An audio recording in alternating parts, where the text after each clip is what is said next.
Hello, this is the Disney Dyad channel. We're here to talk about Pinocchio. Pinocchio was the second animated feature in the Disney collection, February 7th, 1940.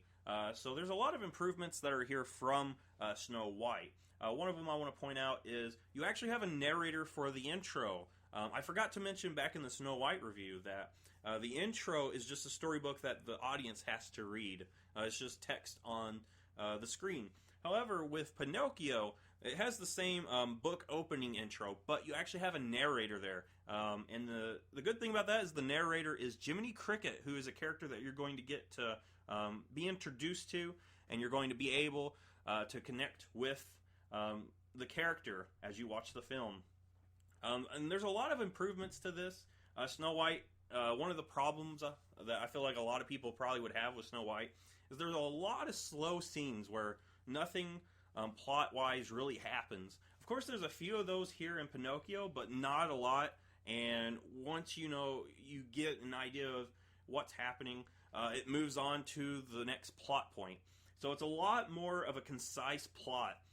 Things happen quicker, and they push the story forward with more momentum in Pinocchio than they do in Snow White.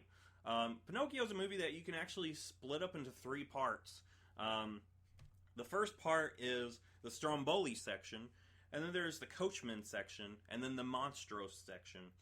So Pinocchio involves a little puppet that ends up becoming a living thing, and he wants to become a real human boy. And in order to do that, he has to prove himself and show that he can do good. Jiminy Cricket ends up being his conscious, quote-unquote, someone that's supposed to be there to guide him, to make sure he can do things right instead of getting caught up in these shady side dealings, which Pinocchio ends up getting caught up in. We see Honest John and Gideon the cat. They're basically there as the devils on Pinocchio's shoulder, as Jiminy is the angel. And those two characters often drag Pinocchio off onto the wrong on the wrong trek. One thing I really like seeing in the beginning was all of Geppetto's creations. I love seeing his little toys. There's a lot of creativity with that. And I bet the animators, the storyboard artists, probably had a lot of fun thinking up all these cool little knickknacks that actually just, you only see for a few seconds in the film, and that's it. As I said earlier, you can divide this movie into three parts, but that doesn't hold the movie back because the actual overarching plot for the entire thing actually still fits. These three parts end up being basically temptations for Pinocchio. And the really good thing about this film is you see him learning from each of the temptations. When he first gets fooled by Honest John to go to Stromboli, he just jumps right in. He doesn't even question it. Once Honest John comes back and tries to get Pinocchio to go to the Coachman and go to Pleasure Island, you can actually see Pinocchio questioning the idea of going there. He's trying to tell Honest John and Gideon that he doesn't want to go. He needs to go home. Of course, he ends up being picked up and taken anyway, but you can see there's growth there. And the growth ends up coming to a head when he has to go and find Monstro. And you can see that he's grown from this point. He's no longer just a naive, gullible Pinocchio that he was when he first got tricked into going to see Stromboli. Now he's, making plans. It's up to him to make a plan to help get Geppetto, Figaro, and Cleo out of the stomach of the well. So we see Pinocchio growing, and that helps keep the entire film together. The characters are really nice in this one.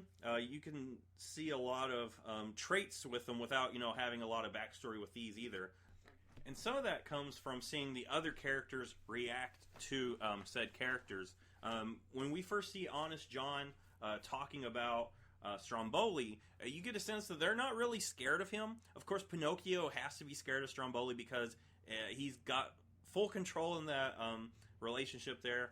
If Pinocchio doesn't do what Stromboli wants, he's going to be cast into the fire. But you can see the other characters, they're not terrified of Stromboli. They actually think of him more as a joke. But when we see the Coachman, you see that Honest John and Gideon are actually more nervous around the Coachman. And that gives you a sense that this guy's a bigger threat than Stromboli, because now Honest John is afraid of the coachman.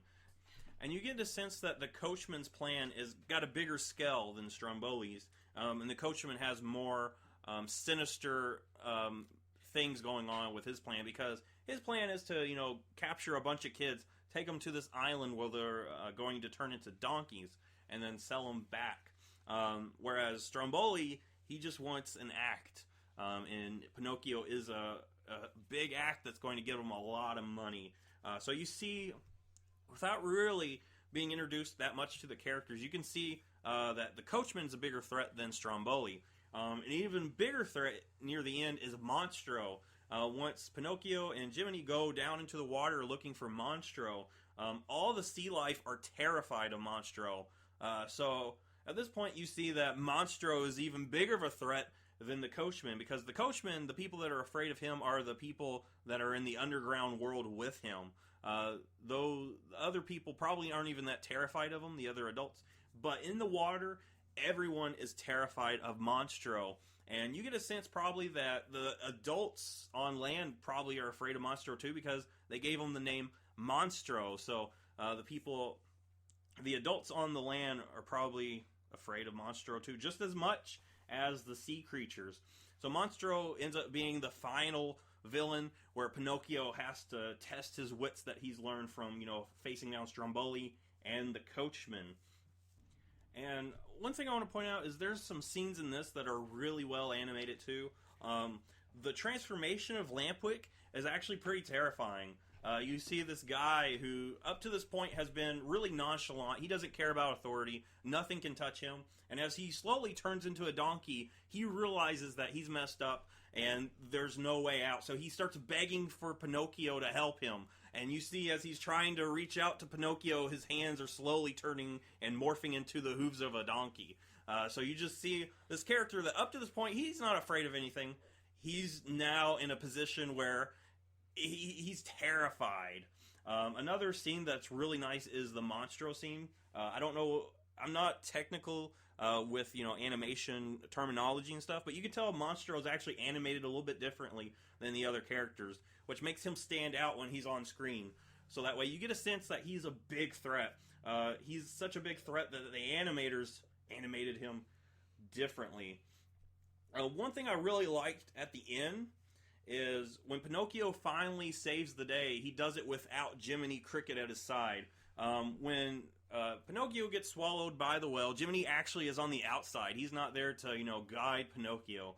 So it's Pinocchio who ends up, passing the test on his own without the help of Jiminy Cricket. And that gives you the ultimate, that's the completion of the arc. Pinocchio, who at the beginning was so naive that he needed Jiminy and he still failed because he's so trusting of these other characters. At the end, he ends up passing the test, proving that he has changed. And Jiminy's actually not even there to give him the idea. So at the end of the movie, Pinocchio's the one that has the idea to make Monstro sneeze to get everyone out to safety. So you can see with that and the whole entire arc that Pinocchio has changed for the better. And this is a very good movie. I still think this one holds up. This one is actually, I think, better than Snow White. This is one of those that still hold up to this day, and a lot of people consider this one the most technically well put together Disney animated film. So give this one a watch. This one is very worth your time to watch it. It is a beautiful movie, wonderful plot, really, really nice characters too. You get to see Geppetto. You get the sense that he's just this lonely old man that wishes he had a kid. Jiminy, who in the beginning is down on his luck. You see him end up going through an arc and changing to where he's going to help out Pinocchio and, be friends with Pinocchio. You see the arc for Pinocchio as well. Just a really well put together film.